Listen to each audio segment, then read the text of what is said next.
Welcome back, everybody, to draft for Game 3 between Team Aquila and Omega Gaming Unleashed in week 6 of the LHGUL. Very exciting to be heading out into this Game 3, Rudude. I'm Gordo, speaking once again with Rudude. And how are you feeling You sitting here for know, Game 3? I couldn't have expected anything different here. Me and you, we've got this habit of breaking the unbeatable record, and I'm going to take full credit for it. It's not the teams; they're not the ones playing the game. We are the Oh my ones. god, this is a Kog'Maw! At a Lulu. Lulu! Okay, never mind. Forget the narrative. Kog'Maw Lulu locked in for Team Aquila. In case there was any uh, question of what they wanted to do in the draft this game, they've made it very obvious. Wow, this is some crazy tech coming in from Team Aquila here, and I gotta say, I like it a lot. Omega Gaming jumped right back onto that Senna pick. It was such an important tool for them in the last game to be able to turn it around and to be able to take down Team Aquila for the first time this fall. But Team Aquila are ready this time. They have a counter pick prepared for this Senna, who's going to be, a little bit more passive in lane, maybe not so aggressive. They're going to farm it out with a Lulu Kog'Maw looking to be a hyper carry over on the side of Kysper. Definitely a different look right here. Unleashed, though, they're going back to the tried and true. They don't need to change anything up. They won around in game two, but they're going to take it a little bit different here, matching hyperscaling support with that hyperscaling support. The Karma going to be the answer to the Lulu in the bot lane, knowing that they don't necessarily need the same flexibility that the Maokai provided in terms of frontline or poke or whatever it needed to be. The Karma is going to be providing those big mantra shields to the team. And we also have to tease that it could be a slight flex pick. Karma, of course, can slot into that mid or top lane role just fine, though we expect it to be in the hands of Vikro. Yeah, and we expect it to be in the hands of Vikro because it's a good pick against these kind of enchanter bot laners. Karma is kind of the anti-enchanter. She ends up kind of she does all of the baselines so much more effectively than a lot of them. She's going to shield just about as well as Lulu while dishing out more damage than the Lulu does and having pretty similar effective ranges. Really, I would expect this to go bot lane with the Senna and to try to prevent themselves from being bullied by this Kog'Maw Lulu early on when the Kog'Maw might have a little bit more range with that W. Yep, definitely is something to monitor, and I like the point that you bring up about Karma being just this be all and end all early game support, who also just happens to scale tremendously well as a support as well. I like the adaptation from Team Aquila in this second ban phase, removing the Renekton as the sort of blind pick top laner that Unleashed defaulted to in game number 2. This is going to mean that they probably going to answer mid lane and then still able to save counter pick for the top lane here because the Syndra's been locked in, meaning that Unleashed will know what matchup they want in that mid lane. We saw them take the Lucian into it in game number 1 and didn't have the same successes that the Corki did in game 2, so we'll have to see how it plays out. The Volibear going to come through for Team Aquila, and this is a potential flex pick once again. Could be top, could be... Never mind. The Volibear It is a could Nunu. not. Never mind, it's a Yeah. Nunu. It's not a flex pick, guys. The Volibear being confirmed as a Nunu in the in-game draft, or in-game client, meaning that's most likely going to be the jungler. Yeah, Team Aquila picking the wrong icy, furry beast monster there, going with the Volibear instead of the Nunu, but going to keep in mind going forward that Aquila has drafted that Nunu. That means they're going to be saving that counter pick for top lane. And now it's up to Omega Gaming for what they want in their top lane. The Mordekaiser is up, but it's going to be the Jace. The Mordekaiser would have been providing a little bit too much magical damage, but the Jace lock in, the Madman throwing down the gauntlet here with this pickup, and Team Aquila Wu Hyun going to answer back with the Wukong for himself. This is a spicy draft from both sides. Omega Gaming Unleashed going for a Karma Lux composition, which is, a little bit atypical because Lux not a champion that we've seen since a few patches ago, and playing that main support role is going to be where we used to see her. With the Karma locked in, we have the double flex between mid and support here. No matter what these champions do, Senna and Jace are going to be provided with a lot of shields. Yeah, definitely exciting to see this Wukong v Jace matchup. We've been talking about some of the closer matchups in this top lane that have gone throughout this entire series, and now it's going to be the Wukong versus Jace. It is. This is one of those just rivaled matchups in the top lane where so much outplay on either side. If the clone gets abused too much by the Jace, then that could be a danger. If equally on the opposite side, if Jace is able to keep the Wukong at his distance using the hammer form to knock back the Wukong, then there's obviously so many worlds in which this lane can go. And we'll have to keep our eyes on it because the top lane has always been a brawling lane. Game one, it felt a bit diminished by the amount of armor that the Madman picked up against the Riven, but game number two, they were at it back and again. Yeah, for sure. And we got to believe that, on its basis form, the Wukong is expected to be able to beat this Jace, has access to all that armor through its passive, is able to kind of dash in, and should hopefully be able to dodge away from those Jace abilities, can always protect itself from an empowered shock blast by using the mini dash on the Wukong W. So it's going to be up to the Madman to be able to kind of withstand this winning lane from Wu Yun. We had a pretty close round in the top lane with Wu Yun on counter pick in the first game, and then we had pretty even matchups in the second game with kills going over to both sides. But this is Wu Yun's chance to shine. This is the hardest counter matchup he's gotten yet in this series, and he's going to be looking to smash this Jace. And we'll have to see if it comes to fruition here because with the Volibear being picked up, it's a champion that recently has been seen a lot more play in the top lane, more so than anything else. And with it being flexed into the jungle here, you have to imagine that the jungle presence that he's able to put out is going to be a little bit diminished relative to the Sejuani's because of his ganking potential being so vastly decreased, with the movement speed from the Q being absolutely gutted. Still has a bit of a boost, but it's nowhere near the same ganking potential as he previously had. We definitely need to hopefully see some ganking prowess from Samalkam once again. In game number one, we saw it come out in flying colours. Game number two, there's a very similar dynamic here that can come through. Jace has the attack speed steroid, and if you pop that before you go into the melee form, it does carry over, and with that you can stack Sejuani passive very quickly. We have the same sort of mechanic on the top duo here for Unleashed, and we'll have to see if they're able to exploit it as well as they were in game number one, because it really netted them a nice little early game advantage, even though it wasn't the key to segueing them to the victory. Yeah, it's going to be harder for them to execute this game, though, as that Wukong does have the decoy available. Going to be a lot of factors to consider when you're going in for these ganks. You want to get the attack void steroid down, and you want to have your ultimate available to switch forms, and you want to jump in, and you want to make sure the decoy isn't there so that you don't accidentally throw those empowered auto attacks into a clone. So definitely a lot more burden of execution on the side of Omega Gaming's top side this game. It's going to be harder to pull off those dives than they did last game because they don't have the beefiness of the Rakuten to tank up the tower, and they also are going to have a harder time actually getting the stun down.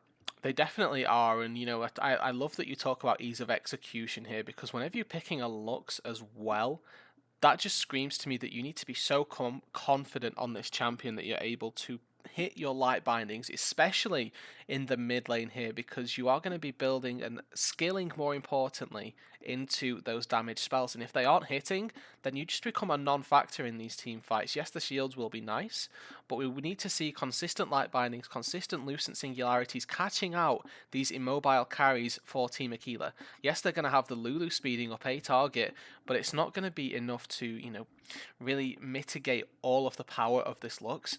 And when we look across at Team Aquila's roster, it is so obvious as to what they want to do in this game that they just need to force 5 versus 5s.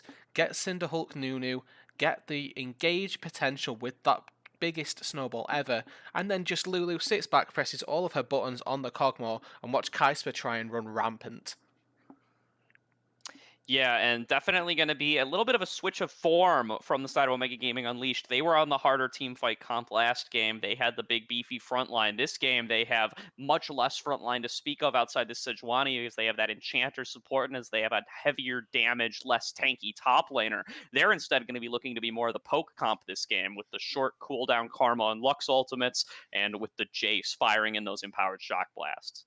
Yep, and I want to just quickly thank Last Hit Gods for the raid of 29 people. Thank you so much, everybody, that is joining us from that stream. We've got for you Omega Gaming Unleashed versus Team Aquila, as you can tell from the title. This is game number 3 that we're going into. This is the deciding point. Whoever gets this will secure themselves first place in the Zone division and first seeding.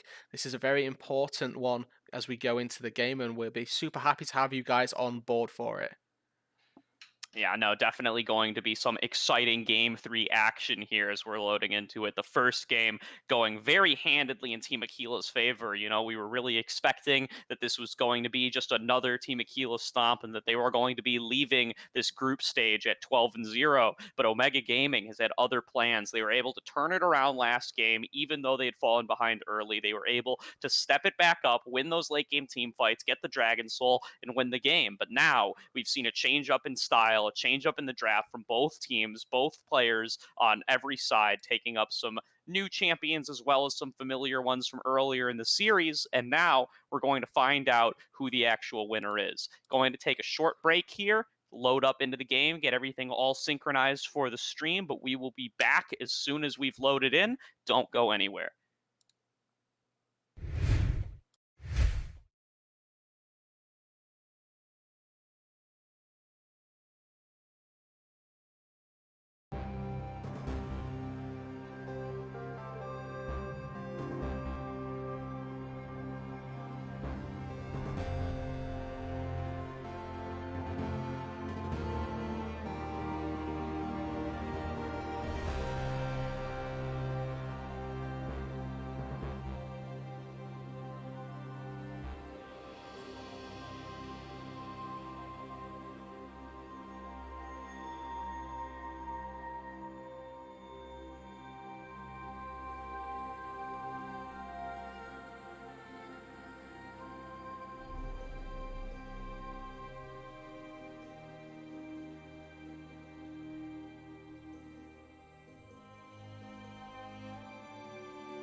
Welcome back, everybody, to Game 3 of Team Aquila versus Omega Gaming Unleashed. Welcome, everybody who's joined over from the last Hit Gods main stream. Welcome back to everybody who's been with us for the whole series. We're going to have a banger of a Game 3 coming up for you guys. My name is Gordo, and I am joined, as I have been for each of these games, by Rudude. Rudude, are you ready for Game 3? Oh, I've never been more ready for a game 3 here. This is, it holds a little bit more weight than the game 3 that we casted last week, because this actually, it determines the first seed coming out, and it's going to be really important in terms of who gets the better start in the playoff run. You don't want to be facing up against tough competition so early in the playoffs. Getting a nice, an easier start is definitely going to ease your way into the playoff run, and if you can take down your first opponent with some ease, will give you that confidence to progress further and go for those deep playoff runs that we talked about so much so far. And we've got a very interesting composition from both teams being drafted here. Unleashed sticking with a couple tried and tested picks from game number 2 and then diversifying heavily in the others. We've got the Sejuani-Senna combination that found them so much success in game 2. And then the Lux in the mid lane, Jace in the top lane. Two very interesting solo laners paired with the Karma support as well. And then if we look over at Team Aquila's roster, well, there's two champions that stand out to you, and they are Kog'Maw, Lulu. Very, I'll call them one-dimensional because we know exactly what they want them to do, but they are very complex in terms of how they want to be playing out. Yeah, absolutely, Rudude. And, you know, this is the point where we want to look at, you know, how is the format structured and what does that mean for the mentalities of these players coming into the game? You know, Team Aquila has not dropped a game yet, all split, yet as of about 20 minutes ago, their first seed status is suddenly at risk. They need to win this game right now in order to guarantee themselves first seed, and if they aren't able to do it, then they're going to have to settle for second and give up that first seed that they felt they were so guaranteed at 11-0 just about half an hour ago. Exactly, and you know, you can see already that everybody is aware in this game of the win conditions for both sides. Unleashed know that the Kog'Maw Lulu is where Unleashed want, or where Team Aquila want to be playing through. And you can see Vicro already trying to harass out this Kog'Maw, give him a horrible time down here. With the Scorch in his runes, the Comet as well, he's going for lane dominance and trying to punish Kaisper as much as possible.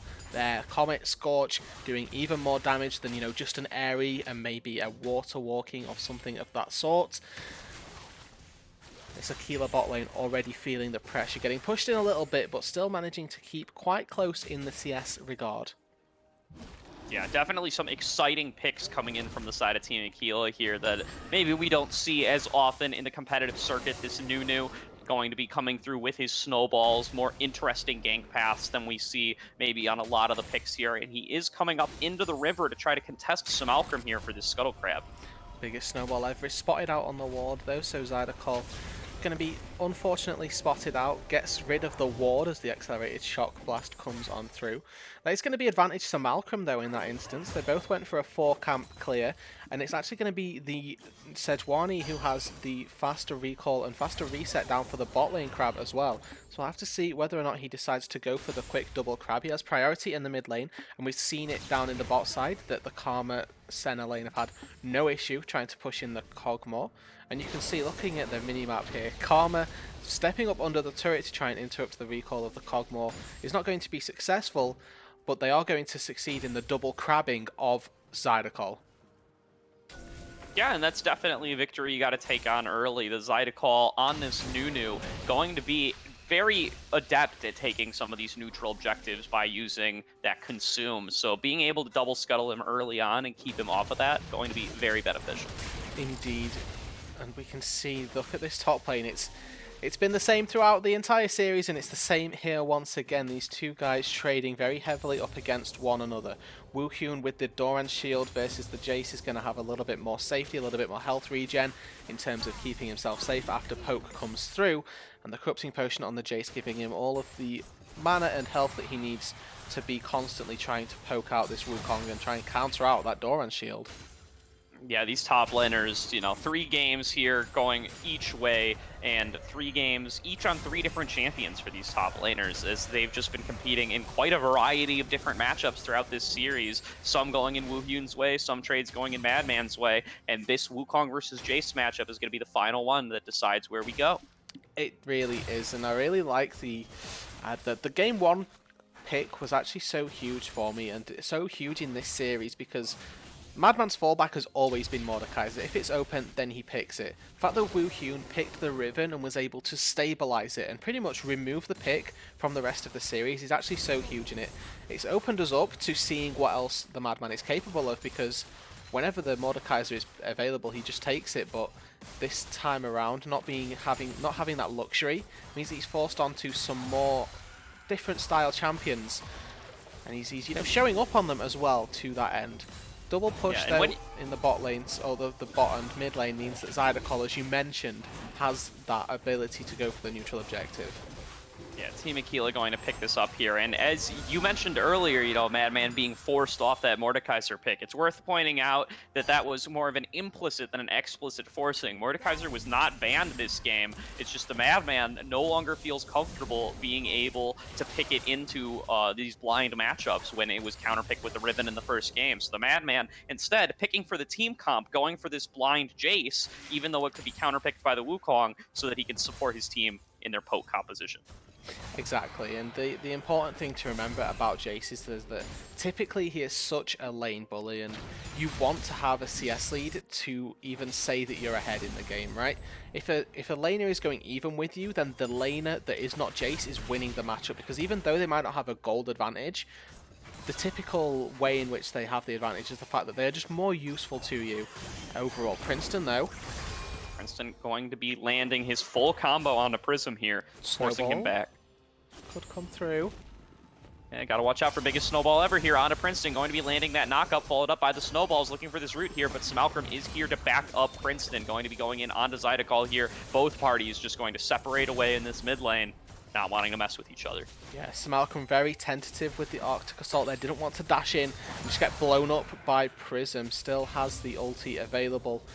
And the Red Smite as well from Zydeco, actually doing a fair amount in these early game trades between the junglers. You can see early on though, Smalcrum has established a little bit of a lead just in terms of the items so far, has been able to pick up a full Barmy Cinder, whereas the Nunu just sat on those boots means that the Sejuani will get to the Cinderhulk faster. But we can see, remember game number 1, where Omega Gaming Unleashed got punished for how they manipulated waves. Team Aquila down here in the bot lane doing the same thing to them once again, forcing freezes whenever they get the opportunity to do so, and keeping that bot lane in a nice spot, meaning that the Kog'Maw and the Lulu are able to farm up very easily in this bot side 2 versus 2. Yeah, absolutely. And now it's going to be the bad man trying to get this big crash into Wu Yun's wave. He's going to follow up with the wave here, make sure it gets guided in and can't be set up for a freeze. This is a good opportunity for the Madman now to start moving in towards this Rift Herald and to back up Smalcrum here. Yeah, and this, it looks like the Unleashed roster are fully aware of what Aquila are wanting to do, and they've transported all 5 members up to this top side to just secure the Herald for Unleashed, and they should be looking to turn this into some plates as well. It's a good start off to the neutral objective game for Unleashed. Yes, they lost the first Cloud Dragon to the Nunu, but one thing that we can safely say is that the Rift Herald game across the series has been strong for Unleashed. Yeah, the neutral objective game in general has been very strong for Unleashed. We were able to see in the last game they picked up both Rift Heralds, and very importantly, they were able to pick up 2 dragons prior to even taking the lead in the game. This allowed them to have access to that soul so much more quickly once they were able to actually scale up, and meant that once they won a fight or two, they were really able to turn a game on its head incredibly quickly. Exactly. This is why everybody talks about neutral objectives as these win conditions, because you saw it in game 1 and game 2 that whoever got the soul actually wound out taking the game here, and we've had 2 Ocean Souls back to back, I believe, and in this game we have just as high chance right here with the Cloud Soul being taken, the Infernal one being the next Drake available. We have a 50-50 so far, could get the triple Ocean Soul. We do also have the opportunity of a Mount in this game in particular, which for me at least favours the side with the more tanks, just because you get more value from the resistances you build. But that really goes, 1 tank in the jungle for each side. Either one of these teams will love the Mountain to pick up. And if we take a look on this mid lane here, Princeton and Prism duking it out and staying incredibly close here with the CS pretty much having no difference between the two of them. This is a big difference than in game 1, where Prism was on this Syndra the first time and was able to just dominate Princeton's Lucian. Yeah, and even in game 2 as well, the Azir into the Corki matchup was looking so dire for Princeton for so long. It's going to be another snare, followed up by another ultimate. Prism getting bullied here. Yeah, and I really like this usage of the ulti from Princeton, because he knows that he's never really going to get an all-in angle when the Syndra has Cleanse, because the Cleanse will just get rid of the light binding. So using the ulti for poke, asserting himself lane dominance more so than kill threat, is how you play out this Lux in the solo lane pretty effectively, without necessarily having to get the kills. Zydecal lurking down here in bot lane, seeing if he can get something done, waiting for this dragon to spawn here. If he can get off some successful pressure in this bot lane, then he can move up with his team towards that dragon, try to get something done. Princeton and Prism still exchanging skill shots in the mid lane, while Zydecal heading over to that dragon, getting it started up, but Smalcrum is going to find them. It could be a 4v4 here. Both top laners have TP, so potential 5v5 too. Wukong going in. Trading in the top lane, but we're going to peek down into that bot lane where red team has already taken down the dragon. Zydecal is going to secure that, and there's not going to be an engage coming through for Omega Gaming Unleashed. No, they are going to hesitate and then give up the dragon, which means that, you know, second neutral objective going in the favor of Team Aquila right here, starting themselves off stronger than they have done previously. And we saw in game one it be that this was the difference between a soul picked up and not. And Unleashed really finding the rough end. Aggressive trading in the bot lane. We can see the power of this Kog'Maw Lulu lane, but we can also see the power of the Wukong as Woohyun is going in the top lane, dodges out of the shock blast, flashes forward, hits the second ultimate, and picks up first blood in a solo kill. And once again, the Ninja Tabby pickup paying dividends for Woohyun here. A whiffed shock blast from the Madman. Nice dodging around from Woohyun, able to dodge away from that skill shot. Means that he is going to be the beneficiary of the 1v1, the beneficiary of 400 gold, and starts off the gold lead for Team Aquila here. And we can see in the bot lane the abomination that is the Pugmaw skin, just spitting out tennis balls and throwing down arcane barrages wherever he can. Meanwhile, Zydecal coming in bot lane, looking to see if he can make a dive happen, but not quite going to be able to do that. It's a double teleport coming in as the Madman dives in and knocks 2-pump back into his team, but Woohyun is here as well, and they've got to fear him, so they back off. They get the rampant growth onto the Kog'Maw, and both sides are just going to back away here. Yeah, so double TP used by both top laners, and the flash from Kaisper, a really important cooldown that we need to keep track of, not just for the next 5 minutes, but throughout the game here, because if the Kog'Maw has no flash, the Kog'Maw is susceptible. Potentially going to get snared up here, but Smalcrum is on the flank. He comes in with the Glacial Prison, stuns up Zydecal under the turret, and picks up a kill for his teammate. The Nunu going far too far forward right there, having too much faith in his flash. Smalcrum with the Glacial Prism over the wall with the Arctic Assault, able to pick up that kill. The consume on the cannon minion was so close to coming through. We heard the animation, but it just wasn't enough. And Madman, he doesn't have flash. Looking for a kill here on a Prism, but is scared about taking too much damage. But you were just saying it, Smalcrum over these past 2 games looking so comfortable on this Sejuani pick. Those Glacial Prisons can be a little bit harder to hit than you might expect, you know, with classic X-Smithy misplay, as people can so easily misjudge where their opponents are going to go, misjudge the travel time with that Glacial Prison, and end up whiffing it in these important fights. Smalcrum, though, has been on point, landing it on key targets in key moments to give his team advantages. Exactly, and it's, you know, important to pay props to those types of, you know, just tank team play, because, you know, it's so easy to say, oh yes, Sejuani, basic champion doing basic things, and, you know, there's not really any merit or skill that needs to be given out, but you point it out perfectly that it's very easy for these skill shots to actually go wide and be sort of misrepresented in their ease to hit.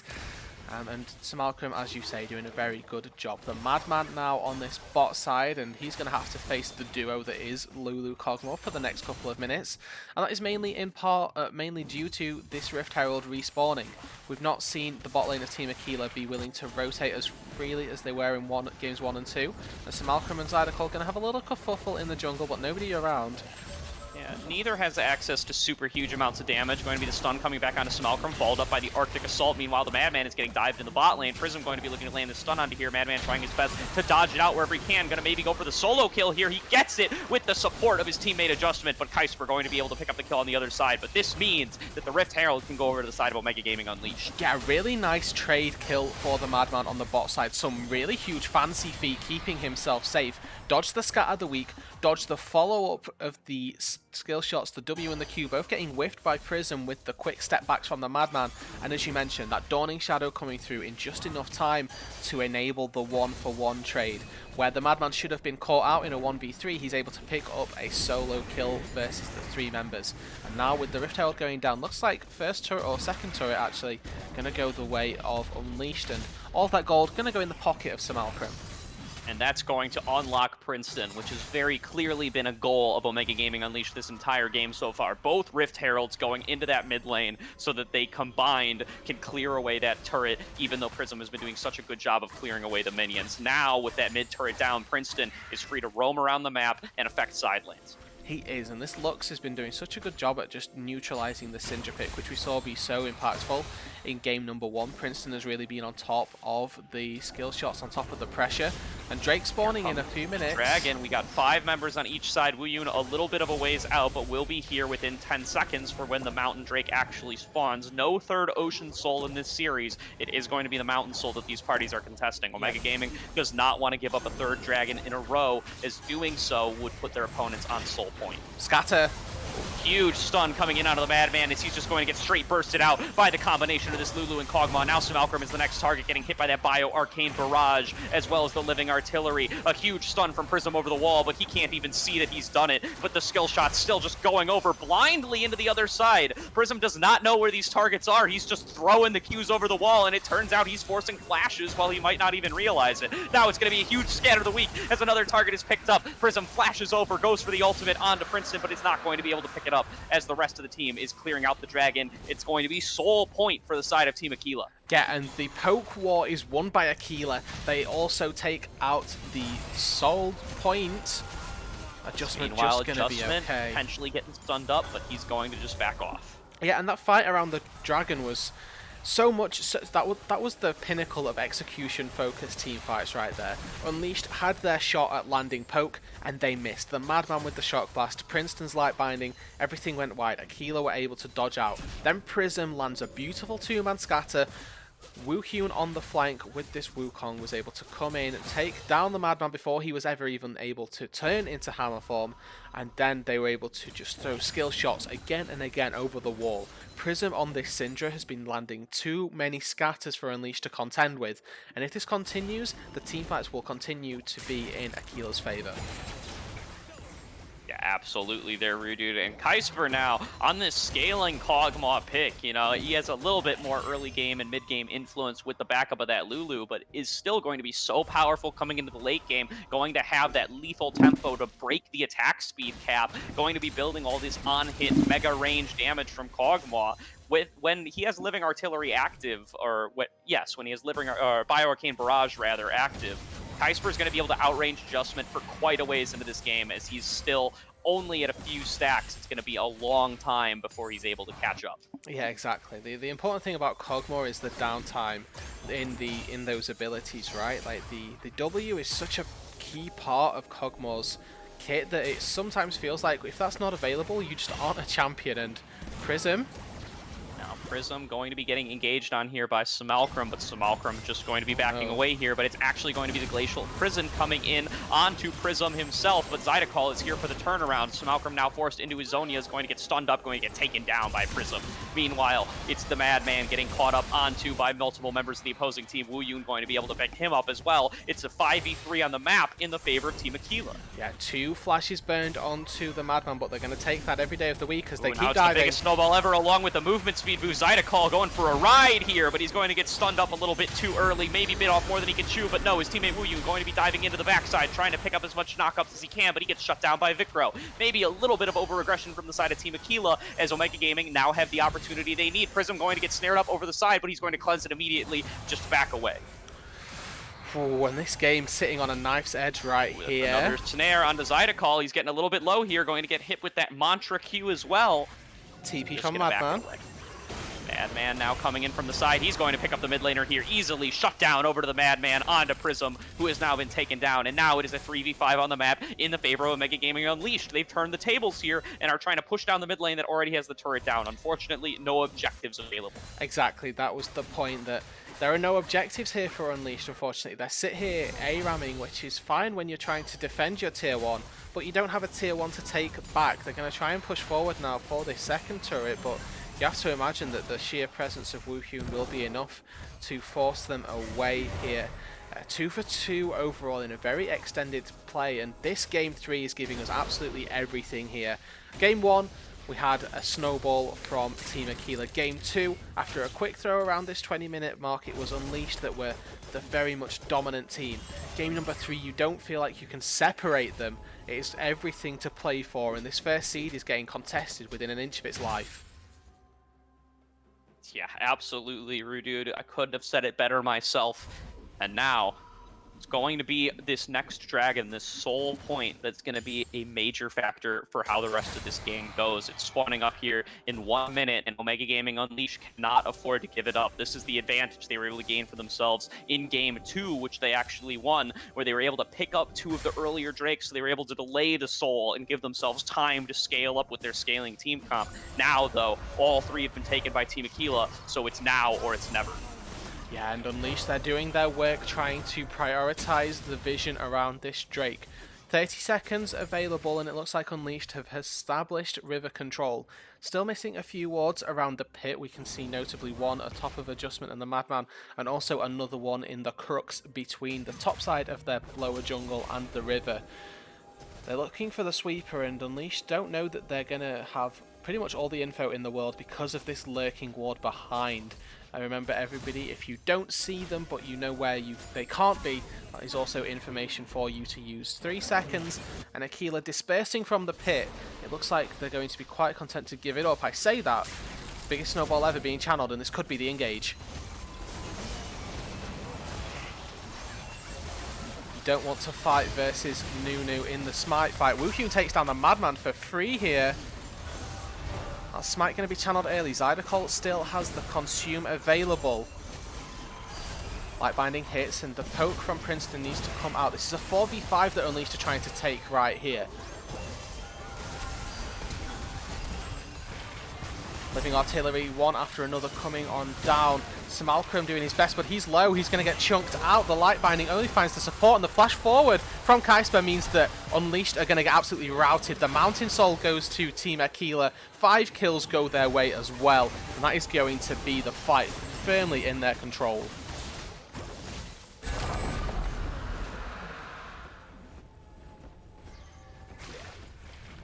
I fear they may have lost Gordo,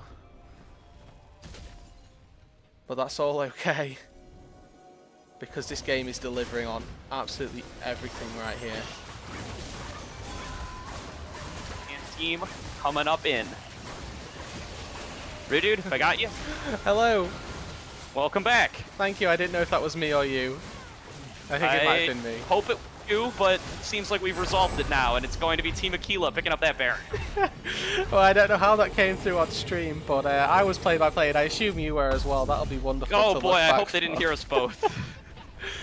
Either way, though, the crucial part of this is that Team Aquila now have started the snowball, and it always hinges around these neutral objectives. Whoever gets the fight, it appears, just takes over the game, and the Madman getting caught out at the beginning of that team fight meant that Unleashed never really stood a chance in the 4v5 that ensued.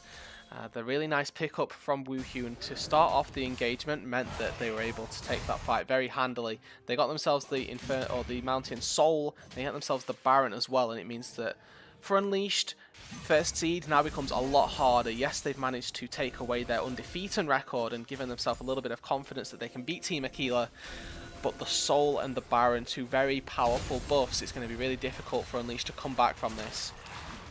Yeah, no, Team Aquila has just been able to execute in all these team fights exactly how they wanted to. Woohyun always able to get his ultimate down onto key targets. Kaisper always able to find a safe point where he can fire away with his Bio Arcane Barrage and with his Living Artillery. And it's just these poke damages coming out from Omega Gaming Unleashed, they aren't ahead enough. They aren't dealing enough to actually be able to stop this pressure coming out from Team Aquila. No, they aren't. And look at the poke that we call poke from Princeton right there. The almost full combo, but Samalcrum could be another caught. Potential engage here, but LHGUL, he's just so beefy. He's got the phase rush as well, so he gets to decide whether he wants to go in or not. With Deadman's Plate 2, means that he just zooms around the map here.